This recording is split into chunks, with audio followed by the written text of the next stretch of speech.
అందరికీ నమస్కారం. Welcome to our channel దేవికాస్ world.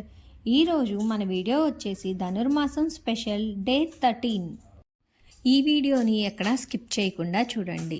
అలాగే ఇంకా మన ఛానల్ని ఎవరైనా సబ్స్క్రైబ్ చేసుకోకపోతే ప్లీజ్ సబ్స్క్రైబ్ చేసుకోండి. పక్కనే ఉన్న బెల్ ఐకాన్ని క్లిక్ చేయండి. అలాగే మీ సపోర్ట్ని నాకు లైక్ రూపంలో తెలియజేయండి. ప్లీజ్ లైక్ చేయండి.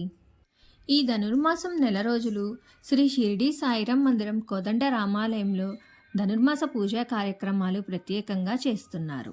ఈరోజు తిరుప్పావై 13వ పాసురం. పుళ్ళిన్వాయ్ కిన్నన్నై పోలారక్కనై కిళ్ళిక్ కళైందనై కీర్த்தியை பாடிப்போய் பிகிழ நல்லெரும் பாவை களம்புக்கார் வெளி எழுந்து விளையா மூராஜித் புள்ளும் சிலும்பினக்கான் போதாரிக்கிண்ணாய் குள்ளக்குள்ளிருக்கடைந்து நீராடாதே பக்கிள்ளி தடித்திய பாவாய் நன்னில்லால் కళ్ళం తవిరందు కలందేలోరింబావై. ఈ పాసురం యొక్క భావము: కంసునిచే పంపబడిన బకాసురుని నోటిని చీల్చిన శ్రీకృష్ణుని యొక్క దుష్టుడైన రావణుని 10 తలలను గిల్లి పారవేచిన శ్రీరాముని యొక్క కళ్యాణ గుణ సంకీర్తనం చేస్తూ శ్రీకృష్ణుని సంశ్లేషణనుభవింపగోరు గోపికలందరూ సంకేత స్థలమునకెప్పుడో చేరిపోయిరి. నీవింకనూ లేవకున్నావు. తెల్లవారినదని సూచించుచూ శుక్రుడోదయించెను, బృహస్పతి అస్తమించెను.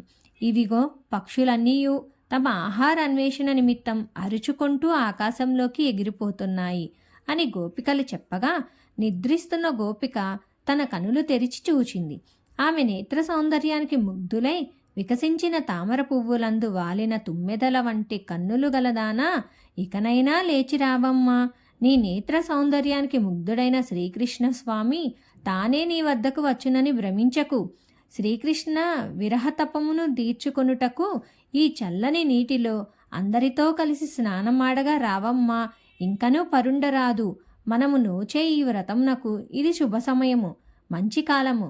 ఓ సుందరి, నీ కపటమును వీడి మా గోష్ఠిలో కలిసి మహిమాన్వితమగు ఈ వ్రతమును సాంగోపముగా పూర్తి చేయుటకు సహకరించుము. అన్నింటనూ శుభములే కలుగును అని గోదాదేవి 8వ గోపికను మేల్కొల్పుతున్నది.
ఈ వీడియో మీకు నచ్చినట్లయితే ప్లీజ్ లైక్ చేయండి. మీ సపోర్ట్ని లైక్ ద్వారా తెలియచేయండి. Thank you.